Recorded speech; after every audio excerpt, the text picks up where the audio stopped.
언젠가 우리 교회학교 선생님이 저를 양육하시면서 세영아 혹시 어머니가 새벽 기도에 나가시냐고 저한테 물어보시는 거예요. 누군가 네 이름을 크게 부르면서 울부짖으면서 기도를 하고 있던데 이렇게 말씀해 주시는 거예요. 어머. 그때 되게 엄마가 나를 엄청나게 사랑하시는구나라는 거를 그래서 펑펑 울었어요. 그때 그렇죠. 앞에서는 그렇게 티를 전혀 하나도 티를 안 안 내시는데 내시는. 정말 하나님께 매달려가지고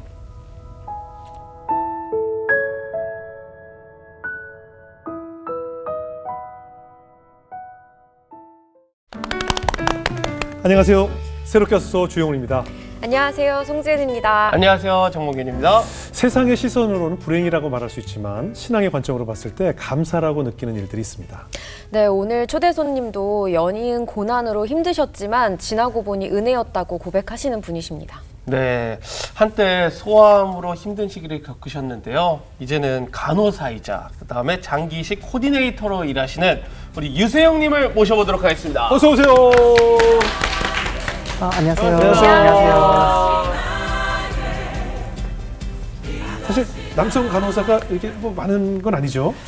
그쵸. 저희 병원만 보더라도 네. 전체 간호사가 한 3,500명 예. 계신데 지금 한 남자 간호사 한 200에서 230명 사이 그 예. 정도로 알려져 있습니다. 그럼 간호사로 일하신 지 얼마나 되셨어요? 지금 이제 7년차 간호사고요. 예. 예, 원래는 중환자실에서 흉부외과 중환자실에서 근무를 하다가 현재는 이제 장기이식 센터로 자리를 옮겨서 예. 장기이식 코디네이터로 일하고 있습니다. 예. 근데 남자 간호사가 이렇게 많지 않은 이유가 있을까요? 아무래도 아직 뭐 남자가 무슨 간호사를 해라는 좀 사회적 인식의 한계도 있을 거고 예.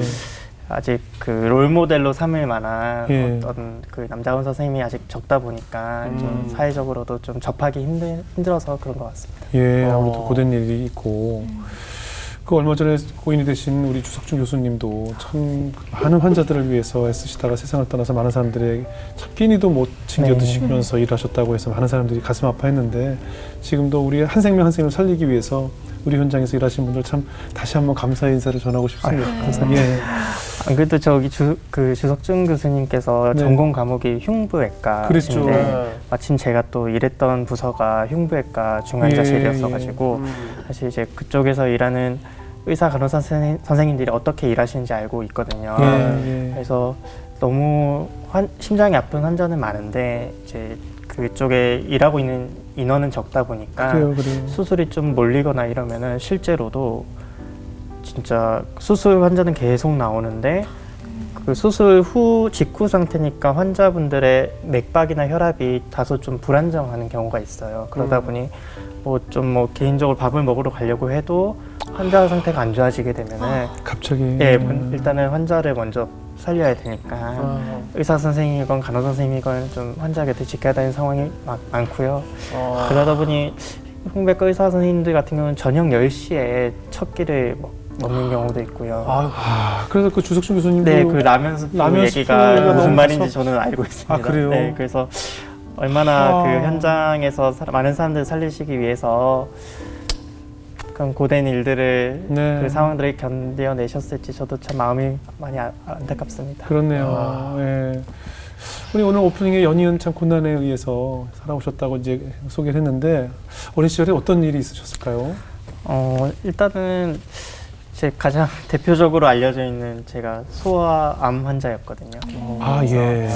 원래는 이게 처음부터 있었던 건 아니고 제가 원래 피아노 학원을 다녔었는데 한 9살 땐가 10살 땐가 건반을 딱 스쳤는데 너무 아픈 거예요. 그래서 손에 스쳤는데? 네, 여기 상처가 있거든요. 이제 여기 혹 같은 게 이렇게 있었어요. 그래서 막 피아노 건반 치다 보면은 이제 스치기도 하는데 그때가 약간 눈물 버튼이라고 해야 되나?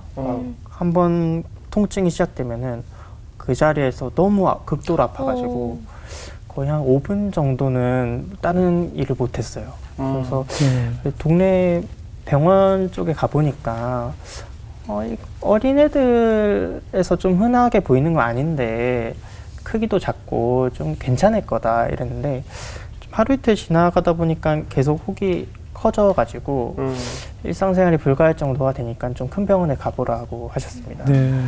그래가지고 이제 그 초등학교 3학년 때 이제 삼성 서울에 있는 병원에 갔는데 그 교수님도 처음에 볼 때는 뭐 괜찮을 거라고 그 대신 너무 아파하니까 일단 수술 일자를 잡고 이제 수술하고 나서 경과를 보자고 이렇게 말씀 주셨어요.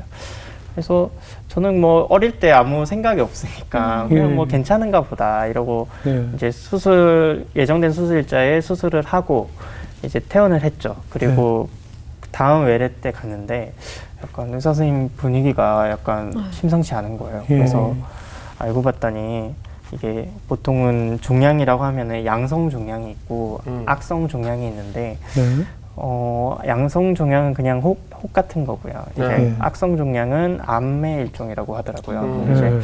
이제 처음에는 양성 종양인 줄 알고 이제 그냥 혹시 몰라서 조직 검사를 의뢰를 해봤는데 알고 봤더니 이게 악성 종양이라고 했고 정확하게 말하면 피부 밑에 이제 활액막이라는 그런 층이 있는데 거기에 이제 육종이 생겼다 해서 활액막 육종이라고 하더라고요. 그래서 의사 선생님 말씀으로는 이제 한 달 정도만 늦게 왔어도 이게 전신으로 좀 퍼져서 회복이 어려울 수 있었겠다. 왜냐면 어린애들 같은 경우는 이제 성장 속도가 빠르다 보니까 이제 암세포 같은 경우도 그렇죠. 성장이 빠르거든요. 네. 그래서 하시는 말씀이 이게 원래는 한 번 수술하고 말 거였는데 좀 전이가 되어 있을 가능성이 있으니 좀 범위를 크게 수술을 해가지고 전이를 막는 수술을 한 번 더 하자. 그래서 그거 말씀하시면서 혹시나 전이가 됐을 수도 있다 이런 말씀을 해주시는데 어린 마음에 그 말을 들으니까 좀 너무 무서운 거예요. 무섭죠. 무섭고 내가 한 달만 늦었어도 좀 살리기 힘들었다는 말과 한 감사하기도 하면서도 약간 그 나이 때 죽음을 좀 생각을 했던 것 같아요. 그래서 진짜 그 어느 날은 너무 무서움에 사로잡혀가지고 나 혼자 방에 있는데 침대에 무릎 꿇고 앉아서 근데 제대로 된 기도를 해본 적이 없었거든요. 근데 이제 그때도 이제 저 창문으로 어떤 빛이 들어오면서 이제 기도를 했던 게 기억이 나는데 그때 하나님한테 저를 이제 살려만 주신다면은 저처럼 좀 어렵고 아픈 사람들을 도우며 살겠습니다라고 기도를 했던 것 같아요. 기도를 했죠. 그래서 근데 그때는 이제 부모님 모태에서부터 제가 교회를 다녔기 때문에 모태신앙이기 때문에 교회는 다녔지만은 사실 부모님 뭐 헌금하라고 돈 주면은 그 돈으로 PC방 가고 그랬던 애거든요. 10살이니까요. 네, 그리고 이제 교회 다니면서도 교회 안 나갈 때는 막 게임도 많이 하고 욕도 쓰고 이제 그냥 일반적인 아이의 모습이었는데 그 당시에 좀 진지하게 기도를 하면서 그 시기를 좀 지났던 것 같아요. 그래서 수술은 잘 맞춰줬어요? 네, 그래서 한 해가 지나서 1년 뒤에 원래는 수술 자국이 한 요 정도였는데 좀 전이를 막으려고 이렇게 좀 크게 수술을 했고요. 좀 두 번째 수술은 많이 아팠어요. 아직도 기억이 나는 게 그 수술 끝나고 회복실 같은 곳에 나왔는데 이 산소 마스크 그 냄새가 너무 고약했던 게 기억이 나고 목이 너무 말랐던 게 기억이 나고 또 병실 생활도 한 달 좀 넘게 했던 것 같은데 좀 왜 나는 학교도 못 가고 좀 친구들이랑 못 놀고 이런 감정들 좀 위축되고 이랬던 것 같아요. 근데 이제 다행히 주변 사람들의 많은 도움으로 이제 퇴원할 수 있었고 그렇게 이제 잘 되나 싶었는데 제가 11월 26일이 생일인데 이제 한 3일 앞두고 갑자기 학교에서 집에 돌아왔는데 집에 아무도 없는 거예요. 아무도 없어가지고 다들 어디 가셨지? 그래서 제가 평소에 친하게 지내던 친구의 집에 갔는데 갑자기 친구 어머님께서 괜찮은지 저한테 안부를 물어보면서 혹시 뭐 지금 배고프지 않냐고 일단 뭐 먹으라고 해서 뭐 밥도 채워주시고 전 영문도 모르고 그걸 다 먹고 이랬는데 나중에 좀 어른들이 저를 데리러 오셔가지고 같이 손잡고 병원에 갔는데 장례식장으로 저를 데려가시더라고요. 알고 봤더니 이제 아버님께서 그 심장병으로 인해서 갑자기 이제 심장마비가 오셔가지고 갑자기? 네. 그래서 그날 제가 마침 날짜도 참 속상해요. 이게 3일 뒤면은 제 생일인데 생일인데. 또 보통 3일장을 하잖아요. 예. 그러니까 이제 발인을 그때 하고 이제 그러면서 왜 나는 이제 어릴 때 이렇게 암으로 인해서 아파야 되고 좀 아버지도 갑자기 이렇게 돌아가시고 와. 그때 자녀가 3명이었는데 누나들은 대학교도 아직 못 갔고 저는 초등학생이고 어릴 때. 그러니까 네, 어머니는 그냥 주부셨는데 참 상황이 힘들었던 것 같아요. 네. 아, 그때 참 어린 나이지만 많은 생각을 했겠네요. 그쵸. 이제 그때 근데 여전히 정신 못 차렸지만은 예. 그래도 참 좀 부정적인 생각에 근래 그렇겠죠, 좀 많이 그렇죠. 빠졌던 것 같습니다. 그렇겠죠. 그때는 무슨 정신으로 버텼는지 모르겠는데 근데 이제 아무래도 부모님의 빈자리도 있고 아버님의 빈자리도 있고 좀 그런 학교 생활을 정상적으로 하지 못한 데서 오는 결핍 이런 게 있으니까 예, 예. 그거를 좀 다른 걸로 채우려고 했던 것 같아요. 예를 들면 게임 같은 거요? 예, 게임도 그렇고 좀 주변 친구 관계나 이럴 때도 뭔가 내가 좀 이기고 싶고 뭔가 그런 뭐랄까 어떤 성취 아니면은 어떤 재미 이런 걸 좀 쫓아서 그렇게 제 자신을 자꾸 채우려고 했는데 네. 뭐 정답은 그런 걸로 채울 수 없었죠. 예. 그럼 뭐 학교 생활도 엉망이었겠네요. 뭐 그렇게 엉망까지는 아니지만은 예, 그래도 약간 낯을 좀 많이 가렸고 예. 뭔가 좋은 친구 관계를 유지하는 거를 좀 어려워했던 것 같아요. 아, 그러니까 대인 관계가 좀 예, 어렵고. 그 친한 친구들이랑 잘 지내는데 네. 뭔가 좀 더 다가가서 좀 더 친하게 지낼 수 있고 한데 네. 뭔가 혼자 위축되고 좀 다가가기 망설여지고 예. 좀 그랬던 게 있었던 것 같습니다. 지금 되돌아보니까. 그럼 어머님도 걱정 많이 하셨겠네요. 네. 근데 어머니께서는 제가 막둥이인데요. 예. 어머니가 이제 40살에 저를 낳으셨는데 좀 늦게 본 아들이기도 하고 어릴 때부터 어른의 시선에서 보기에도 좀 감당하기 어려운 그죠. 그런 고통을 많이 그렇지. 이제 겪었잖아요. 그러다 보니 저한테 뭐라고 말씀하기 힘드셨던 것 같아요. 네. 그래서 막 게임을 막 열심히 할 때도 뭐 게임 그만해라 이런 얘기보다는 너무 오래 하면 눈이 나빠진다라든지 언제 잘 거니 그냥 이렇게 좀 돌려서 말씀을 하시지 최대한 상처받지 않도록. 상처받지 않도록 그렇게 배려해 네. 주셨고 근데 저는 되게 못되게 되게 그런 말 들을 때마다 뭐 잠시만요 이러면서 그냥 내 할 일 계속하고 그리고 어머니한테 약간 뭐 명령조로 뭐 이거 해줘 저거 해줘 되게 떼쓰는 아이였던 것 같아요. 네. 제가 왜 그랬는지 모르겠지만은 지금도 살짝 기억이 나는 게 어머니한테 되게 못되게 말했었고 그냥 게임도 절제가 안 되는 나이니까 참 예. 그런 결핍들이 좀 있었던 것 같습니다. 예. 네. 그럼 언제까지 좀 그런 방황들이 좀 이어지던가요?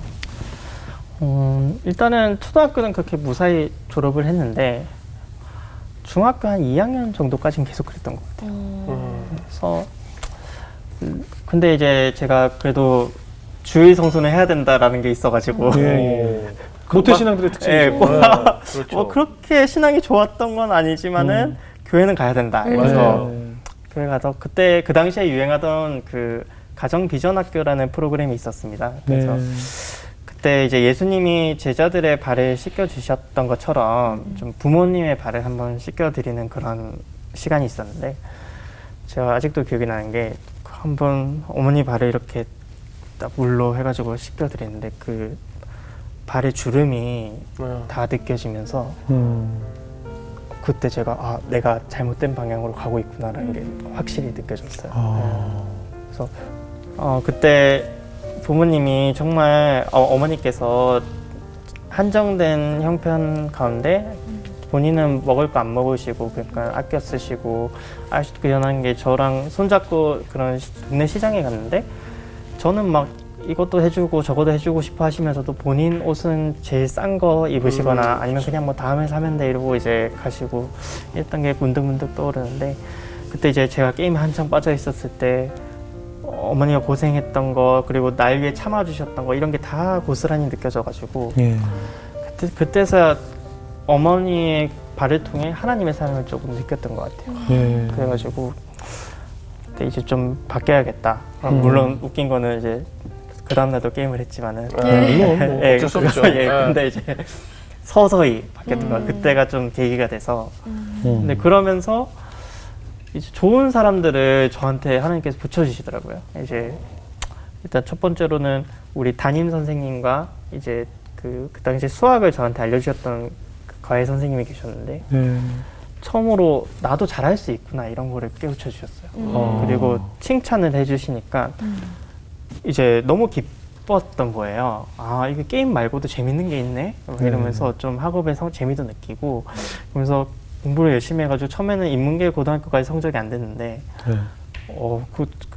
성적이 엄청나게 올라가지고 이제 인문계 고등학교도 갈 수 있게 됐고 되돌아보니 나중에 제가 가족들로부터 들은 얘기인데 사실은 학년이 올라갈수록 담임 선생님들이 학부모님과 면담을 한대요. 근데 이제 저는 그냥 뭐 우리 담임 선생님 뭐 좋게 말해줬겠지 이래 생각을 했는데 학년이 올라갈 때마다 담임 선생님들께서 저에 대해 조금 부정적인 평가를 하셔가지고 뭐에 대해서? 예를 들면은 뭐 좀 산만하다라든가 아니면은 뭐 좀 교우 관계가 원활하지 않은 것 같다라든가 아니면 뭐 다양한 것들이 있었겠죠. 그래서 이제 저 얼마 전에 들었어요. 부모님 사실은 그 너가 잘할 때 선생님들께서 그렇게 말을 해주셔가지고 내가 뭐라 말은 못했지만은 걱정을 많이 했었다. 그치, 근데 엄마 걱정하지. 근데 이제 이렇게 잘 자라줘서 고맙다 이렇게 말씀을 해주셨는데 그런 선생님의 얘기 듣고도 우리 세웅 어린이에겐 전혀 말은 안 표시를 해주셨- 안 내신 네, 거예요. 안 하시고. 어머님이 너 대단하시네. 학교에서 어떻길래 이런 얘기를 안 하셨거든요.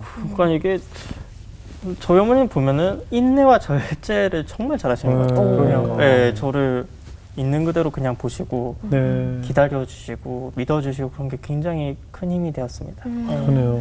언젠가 우리 교회 학교 선생님이 저를 양육하시면서 세웅 혹시 어머니가 새벽 기도에 나가시냐고 저한테 물어보시는 거예요. 그래서 잘 모르겠는데요 이랬는데 아니 내가 어제 새벽 기도를 갔는데 누군가 네 이름을 크게 부르면서 울부짖으면서 기도를 하고 있던데 이렇게 말씀해 주시는 거예요. 어머. 그때 되게 엄마가 나를 엄청나게 사랑하시는구나라는 거를 보면서 펑펑 울었어요. 그때 앞에서는 그렇게 티를 전혀 하나도 안 티를 안 내시는데 정말 하나님께 매달려가지고 어머니의 입장을 떠올려 보면은 배우자도 지금 없고 아이들도 아직 그 학업이나 이런 게 남아 있고 그 하나뿐인 아들은 상처가 많은지 말은 안 듣고 이제 자기 하고 싶은 대로 이제 다른 중독에 빠져 있으니까 얼마나 마음이 무너지셨겠어요.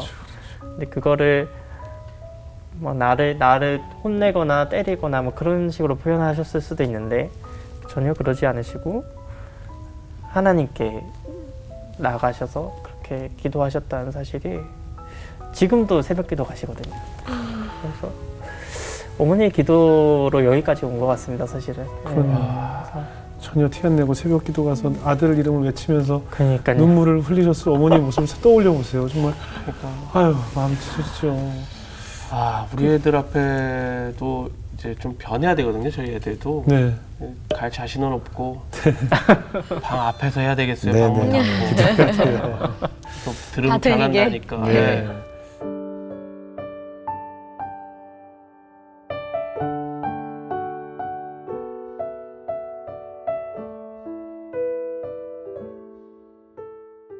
이제 내가 뭘 하고 싶어 했지 이걸 좀 진지하게 생각을 해봤어요. 근데 그때 딱 어렸을 때 했던 기도가 떠오르는 거예요. 아 맞다, 나 이거 살려만 주신다면 누군가 돕고 싶다고 했었지. 그러면은 누군가를 도울 수 있는 직업이 뭐가 있을까. 근데 이제 그 당시 한 자리 등수긴 했지만은 사실 의대갈 성적은 못 됐고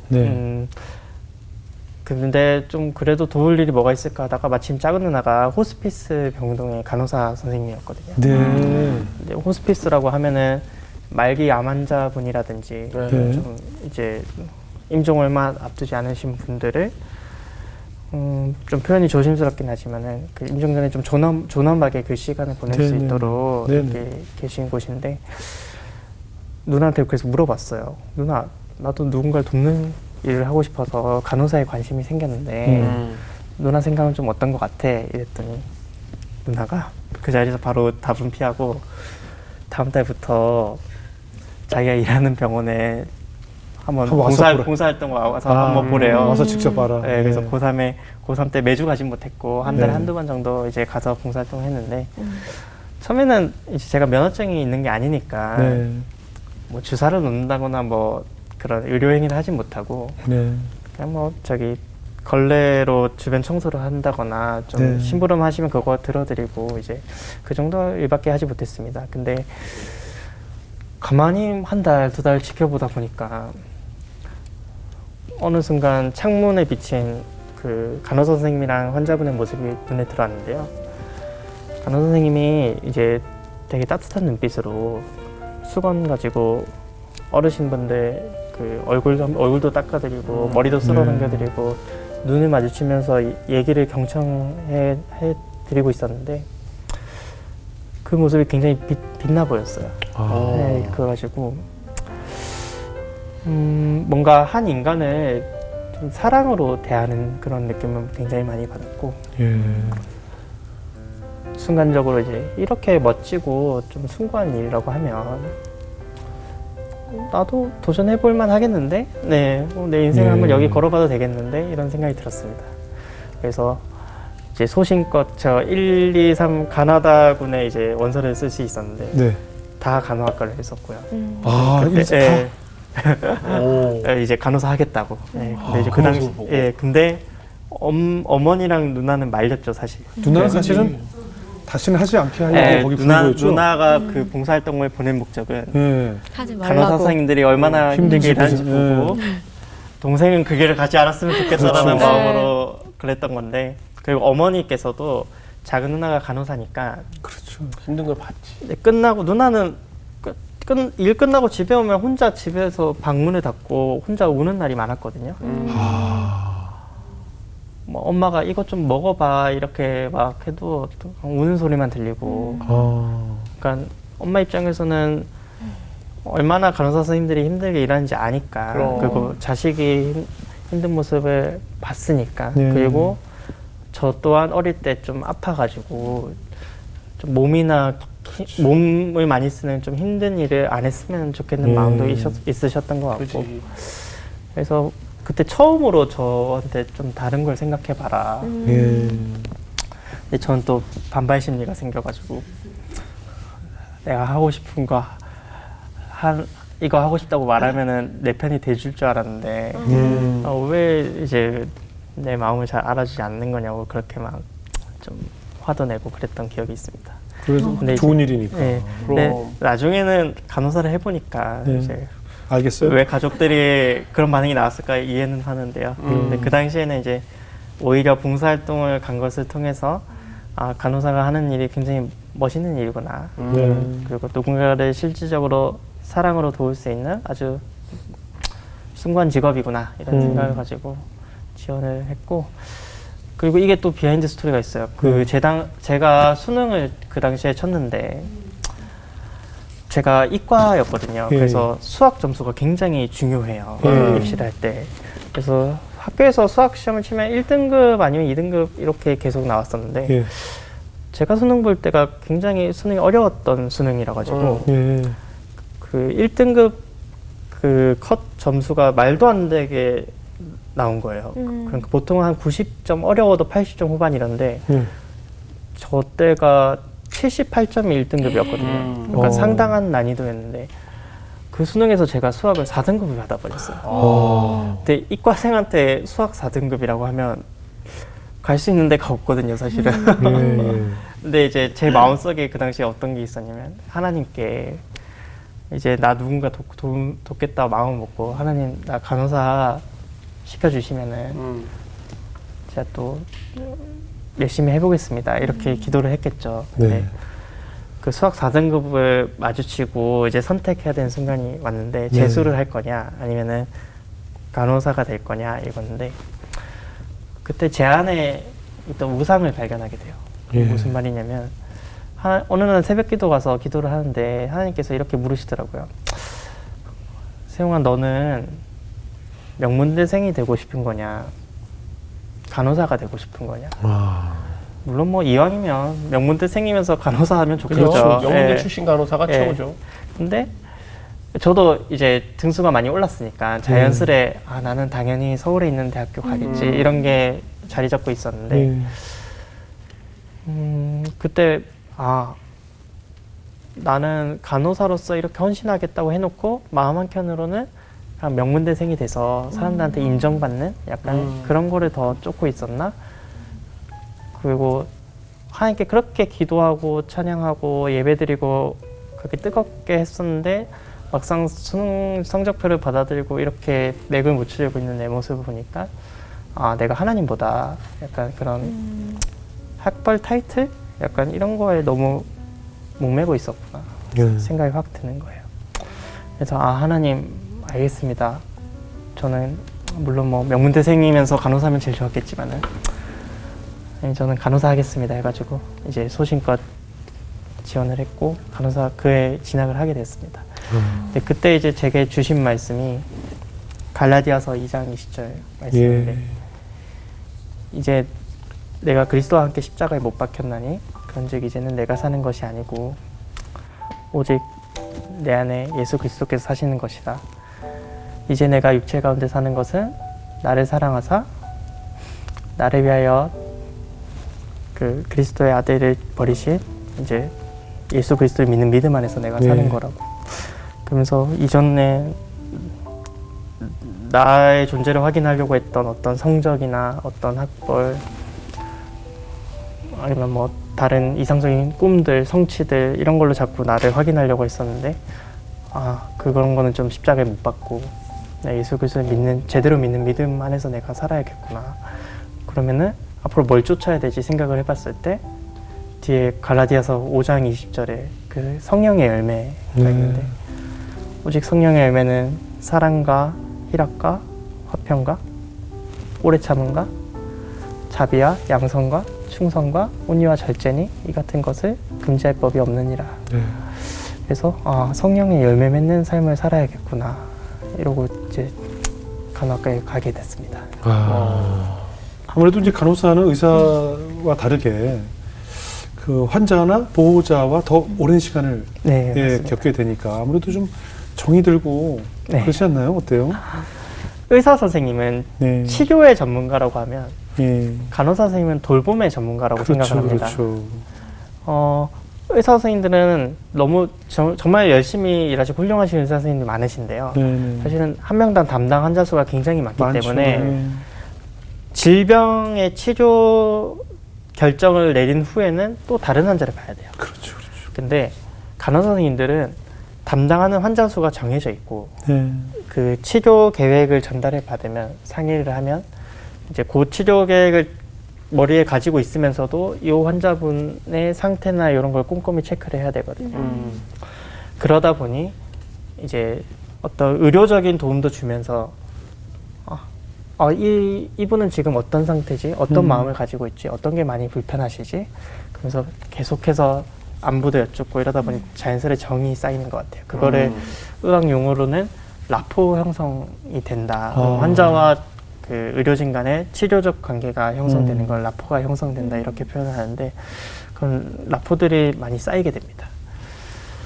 그래서 이제 아까 해주셨던 질문이랑 이어지는데 라포 형성이 많이 되면 이제 제가 과거에 겪었던 그런 고통들이나 고난들이 환자분들을 이해하는 데 굉장히 도움이 많이 됩니다. 그렇겠죠. 왜냐면 그냥 조금 다른 타인의 어떤 느낌보다는 좀 더 가까운 그런 사이이기 때문에 왠지 더 하나라도 더 챙겨주고 싶고 지금 힘들다고 호소하는 이 느낌이 과거에 내가 경험했던 그거랑 비슷하지 않을까? 그때 나는 이게 불편했는데 지금 이 환자분한테 이렇게 해주면 어떨까? 이러시면서 해주면 또 좋아지시고 그런 것들로 상당히 도움을 많이 되고요. 요즘 애들은 핸드폰이 너무 발달돼 있으니까 사실 가면은 영상을 주로 보고 있어요. 사람들이랑 대화를 안 하고. 맞아요. 그리고 부모님도 그냥 이제 저희 어머니가 그러셨던 것처럼 애기가 아프니까 뭐라고 하지는 못하시고. 그래서 그때 제가 이거도 도움이 되나 싶었는데 제가 예전에 게임 중독에 빠졌던 경험이 있으니까 애들한테 가서 요즘 뭐 관심 있는 게임 있어? 뭐 해? 이러면은 애들이 게임이라는 그 관심사가 있으니까 반응을 하더라고요. 그래서 선생님 저 요즘 이런 게임 해요. 막 이러면서 그래? 그래서 사실 저는 이제 그 단계를 뛰어넘었기 때문에 게임이 재미는 없어요. 근데 예, 같이 재밌게 이제 같이 하고 그러다 보면은 얘가 선생님 저 요즘 이런 게 고민이에요 라든지 아니면은 이게 불편해요 라든지 좀 마음을 열거든요. 그래서 하나님께서는 이런 과거의 게임 중독 병원까지도 이렇게 치료의 도구로 사용을 하시는구나. 와 정말 놀랍다. 이런 경험을 많이 했던 것 같습니다. 네. 지금 현재 장기 이식 코디네이터라고 저희가 소개받았는데 좀 생소한 분들을 위해서 어떤 일을 하시는지 좀 소개해 주세요. 저는 이제 쉽게 말하면은 기증자 뇌사 상태에 빠진 그 분들은 법적으로 장기 기증이라는 걸 할 수가 있습니다. 그러면 장기 기증을 선택을 하게 되시면은 이제 각 기증자의 그런 생명 나눔을 향한 숭고한 뜻이 이제 실제적으로 이렇게 생명 나눔이 이어질 수 있도록 법적, 의학적, 행정적 절차를 이제 조율하는 그런 역할을 한다고 생각하시면 될 것 같고 병원 내에서 제 역할은 또 대기자분들도 많이 접하고 있기 때문에 그런 대기자분들의 어떤 정서적 지지라든가 또 사회 경제적 상황 평가라든가 또 그분들이 성공적으로 이식을 받을 수 있게끔 이제 일이 흐트러지지 않게 좀 그런 역할을 한다고 생각하시면 될 것 같습니다. 네, 장기 기증 대단한 숭고한 일이잖아요. 그렇죠. 많은 분들을 보셨겠네요. 네, 일단은 제가 여기 온 계기가 있는데요. 원래 이제 흉부외과 중환자실에서 일을 하다가 심장 이식 수술이라는 게 있다라는 거를 저는 굉장히 생소한 분야였어요. 그리고 실제로 제가 실습했던 병원에서는 그런 수술이 이루어지지 않고 있었기 때문에 이런 수술도 있구나 이랬는데 나중에 경력이 쌓여서 심장 이식 환자분들을 담당하게 되었는데 처음에 이제 에크모라고 하죠. 그 심장 폐 기능이 떨어졌을 때 그 심장 폐 기능을 도와주는 기계 장치들이 있어요.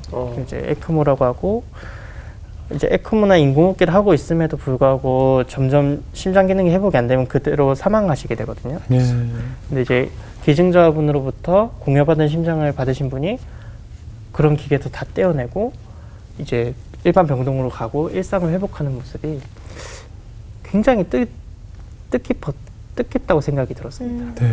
그리고 한편으로는 삶의 끝에서 자신의 장기를 내어주는 그런 기증자 분과 기증자 가족분들의 마음은 어떠할 것이며 그분들을 위로해드리는 일을 내가 한번 해보면 어떨까 이런 마음도 좀 주셨던 것 같아요. 그래서 이제 부서 원내 공고에 그 심장 이식 코디네이터를 뽑는다 마침 그래서 소신껏 지원하게 됐고 감사하게도 활동을 하게 됐고요. 아니 근데 장기 이식 그 코디를 하시면서 하나님께서 계획하신 그 큰 뜻을 또 발견하셨다고 들었는데 그게 어떤 일일까요? 제가 사실은 원래는 장기 이식 코디네이터를 막 하고 싶었다 이런 건 아니었고요. 처음에는 중환자실 간호사로 일하면서 가정 전문 간호사라는 게 있어요. 그건 뭐냐면 욕창이 생겼거나 아니면은 가정용 인공호흡기를 하고 있거나 좀 거동이 불편하셔서 병원에 좀 많이 오기 힘드신 분들은 처음에 진료를 보실 때 가정 전문 간호를 신청을 하시면은 이제 가정 전문 간호사가 이제 그 직접 집에 방문을 해서 필요한 처치들을 해줄 수가 있거든요. 그래서 나는 어르신들과 얘기하는 것도 너무 좋고 이제 내가 배운 지식을 잘 활용할 수 있겠다 해서 그런 꿈을 꿨는데 이상하게도 대학원을 쓸 때마다 떨어뜨리시는 거예요. 그래서 이 길이 내 길이 아닌가? 그러던 나중에 이제 우연한 기회로 장기 이식 코디네이터가 됐고 장기 이식 코디네이터를 하다 보니까 이제 병원에 입원해서 대기하고 계신 분들이 있는데 그분 사실 심장 이식을 하기 위해서 대기한다는 것 자체는 이 심장 자체가 내과적인 어떤 시술, 약물 치료 등으로는 좀 회복이 어렵기 때문에 결국에는 이식을 받아야 되는 상황이고 그러면은 당연히 심장 기능이 좋지가 않으니까 숨이 차실 거고 그러면 뭐 산소요법을 하실 수도 있고 침상 생활이 좀 길어지시는 분들도 있거든요. 그러면은 욕창 같은 게 생기실 수도 있어요. 그러면 이제 내가 예전에 이렇게 환자 한 명 한 명 내가 좀 방문하면서 돌봐드리고 싶었었지 막 이런 게 떠오르면서 지금 가정전문 간호사는 아니지만은 이제 대기하는 분들과 이렇게 매일매일 관계를 쌓으면서 그때 내가 하고 싶었던 일을 지금 이렇게 하는데 좀 이렇게 또 이끌어 주셨구나. 여기서 그 일 하면 돼. 이렇게 알려주시는 것 같고. 그리고 제가 어렸을 때 아팠던 경험들 그리고 그 가운데 수많은 고난들을 겪어오면서 환자분들을 더 깊이 이해하고 다가가게 됐습니다. 예전보다 더. 흉부외과 중환자실에 있을 때는 수술 후에 급성기 간호 위주였거든요. 그러니까 수술 후에 뭐 피가 나는 걸 좀 빨리 안 나게 좀 조치를 해준다거나 인공호흡기 하고 있으면 이걸 빨리 제거를 해서 자바로브 할 수 있게 도와준다거나 그런 게 있었는데 이식 코디네이터는 이식 대기하는 순간부터 이식 수술을 하고 이제 나중에 건강하게 퇴원을 해서 이제 외래를 다니시는 그 모습까지 전체적인 과정에 다 관여가 돼 있다 보니까 한 사람 한 사람과 깊이 관계를 맺을 수가 있고 또 대화나 어떤 여러 가지 행동 이런 걸 통해서 또 예수님을 전할 수 있는 그런 기회들이 생기더라고요. 그리고 직접적으로 뭐 종교 활동을 한다 그런 얘기는 아니고 내 말과 행동에 그냥 사랑이 묻어나게 자연스럽게 해서 그래서 실질적으로 환자분들과 관계 형성이 굉장히 잘 되어 있는 편이고 저 또한 이제 하나님께 받은 사랑을 좀 많이 계속해서 이렇게 보답해 드리려고 그렇게 하는 부분에서 좀 하나님께서 여기서 보내신 게 아닌가 많이 생각합니다. 마지막으로 오프닝에 연이은 고난이었지만 지나고 보니 은혜였다라고 고백을 해주셨는데 어떤 의미였을까요? 수많은 선택의 싸움인 것 같습니다. 그 고등학교 때 뭐 명문대생이 될 거냐 간호사가 될 거냐 요거부터 시작해서 지금은 약간 좀 직장에서 인정받고 싶은 마음 아니면 어떤 성과를 내야 된다. 그러니까 이런 거에 또 너무 골똘을 하다 보면은 환자분이 마음에 안 들어오거든요. 눈에 안 들어오거든요. 그럼 수많은 선택의 순간 가운데 있다고 생각을 하는데 그럼에도 불구하고 지금까지 이끌어 주신 길을 되돌아보니 하나님께서 저를 천국으로 인도해 주시려고 순간순간 함께 해주시는 것 같고 저를 이제 그 철로 역전 가운데 이제 결국에는 이제 하나님 곁으로 이렇게 가장 큰 선물을 주시려고 그래서 그런 부분이 있는 것 같습니다. 그리고 앞으로도 제가 소명 의식을 가지게 된 계기가 환자분과 그렇게 희로애락을 함께 하는 게 결국에는 저한테 좋은 일이더라고요. 그래서 환자분을 사랑하고 위로하고 따뜻하게 대해드리는 게 결국에는 그분들의 어떤 좋아지는 거 혹은 나빠지는 순간에도 그 순간을 함께 했다라는 그 사실 그리고 그분들이 고맙다라는 그런 말 한마디들 이런 것들이 결국에는 나를 살아나게 하고 맞다 진짜 내가 쫓아야 되는 거는 하나님 사랑이었지 하나님 복음이었지 이러면서 그래서 이제 고난은 결국에는 저에게 주신 은혜인 것 같습니다. 네, 앞으로 뭐 살아오신 만큼 또 그렇게 경험하신 만큼 많은 분들의 그 의료 현장에서 위로를 주고 사랑을 주는 간호사 되시길 바라겠습니다. 우리 지은자님 어떻게 들으셨어요? 저는 오늘 들으면서 하나님의 일은 항상 공통점이 있는 것 같아요. 내가 고난이라고 느꼈던 그 순간들이 어느 순간 또 양분이 되어서 다른 생명을 살리기 위해 사용된다라는 생각이 들어서 내가 오늘 하루하루 살아가는 이 삶들이 정말 고통스럽고 지칠 때도 있지만 다른 누군가에게 또 양분이 될 거라고 생각하고 다시 한번 하나님 앞에서 힘내야 되겠다라는 생각을 했었고 그리고 또 기억에 남는 게 어머니가 새벽기도 나가셨던 그 모습이 계속 떠올라요. 그래서 우리가 지금 이렇게 있을 수 있는 것은 어느 누군가의 기도 때문이 아니었을까? 그래서 나를 위한 기도보다도 또 내 이웃들, 가족들 위한 기도도 쉬지 말아야 되겠다라는 생각도 좀 많이 들었습니다. 네, 범균 형제?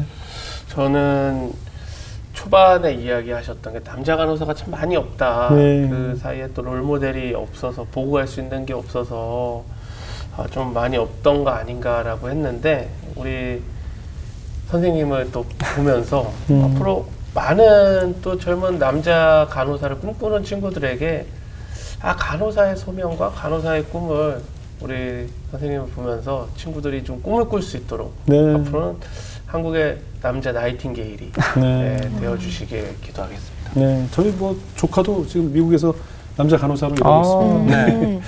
저는 항상 그 우리 선교의 역사를 보면 이 복음과 의술은 항상 함께 왔잖아요. 이 땅에도 그랬고 지금도 많은 선교사님들이 아프리카 땅이나 여러 열악한 땅에 의술과 함께 복음이 전해진 거죠. 왜냐하면 의술이라는 것도 분명히 사람 살리는 일이고 복음도 사람을 살리는 일이기 때문에 저는 항상 이 절실함을 상대해야 될 사람들, 절실함 환자들의 그 절실함을 늘 대면해야 하잖아요. 또 사람을 살리는 일이기 때문에 항상 복음과 함께 그들을 위해 기도하는 마음으로 또 그들을 살리고자 하는 마음으로 환자들을 대해 주셨으면 우리가 병원을 갈 때마다 참 너무나 많은 의료업계 관계자들이 너무나 수고하시고 너무나 힘드신 걸 저희도 접하고 있지만 또 환자들도 그 절실함을 가지고 그것을 찾아서 매일 눈물로 매일 밤을 새우면서 제발 살아나기를 제발 고쳐지기를 바라는 마음이니까 항상 그런 기도하는 마음으로 많은 환자들을 위로해 주시고 또 그 현장에서 애써 주시기를 저희도 응원하겠습니다. 감사합니다. 오늘 귀한 간증 고맙습니다. 감사합니다. 감사합니다. 감사합니다.